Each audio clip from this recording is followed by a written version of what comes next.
One టౌన్‌లో 14,50,000 పెట్టిన property document వెరిఫికేషన్‌లో అయితే మనకి కొన్ని విషయాలైతే తెలియడం జరిగింది. ఏంటి అంటే, మనకి ప్రాపర్టీ వచ్చేసరికి మొత్తం మీద 120 గజాలైతే ఉందండి. 120 గజాలు మదర్ డాక్యుమెంట్ వచ్చేసేసరికి 2016లో ఒక బ్యాంక్‌లో అయితే పెట్టారు.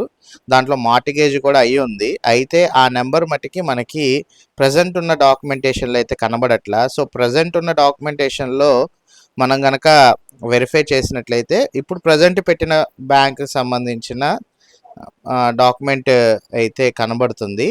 అంటే ఇప్పుడున్న ప్రజెంట్ బ్యాంక్ ఇది కనబడుతుంది. పాత బ్యాంక్ ఇది కూడా ఆల్రెడీ ఏంటంటే మార్టిగేజ్లో ఉంది. అది డాక్యుమెంట్ నెంబర్ సపరేట్గా ఉండడం వల్ల మనకేంటంటే ఆ వెరిఫికేషన్లో అయితే ఆ డాక్యుమెంట్లో ఆ బ్యాంక్ సంబంధించిన మార్టిగేజ్ అనేది కనబడట్లేదు.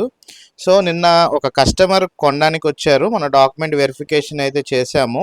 ఫస్ట్ డాక్యుమెంట్ అంతా కూడా వెరిఫికేషన్ అయితే బాగుంది. అంతా కూడా వెరిఫై కూడా ఖచ్చితంగా ప్రాపర్టీ అయితే బాగానే ఉందనిపించింది. తర్వాత అక్కడ దుర్గా కోఆపరేటివ్ బ్యాంక్ సంబంధించిన నోటీస్ కూడా ఉండడంతో సో ఆ బ్యాంక్ వాళ్ళకి సంబంధించి కూడా మనం వెళ్ళి వెరిఫై చేయడం జరిగింది. కస్టమర్ అండ్ మన టీమ్మేట్ వెళ్ళి నిన్న సాయంత్రం వరకు అక్కడ కూర్చొని వెరిఫై చేసిన దాన్ని బట్టి చూసినట్లయితే ఒరిజినల్ డాక్యుమెంట్స్ ఉన్న మదర్ డాక్యుమెంట్స్ దుర్గా కోఆపరేటివ్ బ్యాంకులో వీళ్ళు రిలీజ్ చేయించుకోకుండా సపరేట్గా పార్టీషన్ చేసేసి వేరే బ్యాంకులో కుదవ పెట్టడం జరిగిందండి 72 గజాలు.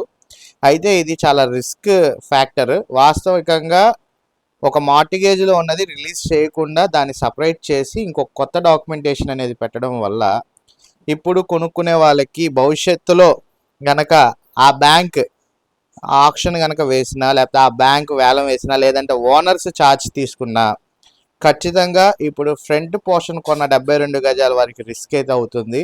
అయితే ఈ వీడియో మేము పెట్టడానికి కారణం ఏంటి అంటే చాలామంది అయితే ఈ ప్రాపర్టీ చూసి చాలా యూట్యూబ్ ఛానల్స్లో కూడా నడుస్తుంది.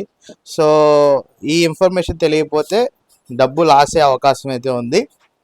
డబ్బు ఇచ్చి మనం కొనుక్కొని మళ్ళీ మనం రిస్క్లో పడినట్టయితే అవుతుంది. సో ఇది మన బాధ్యత కాబట్టి ఈ వీడియో అయితే పెట్టడం జరిగిందండి.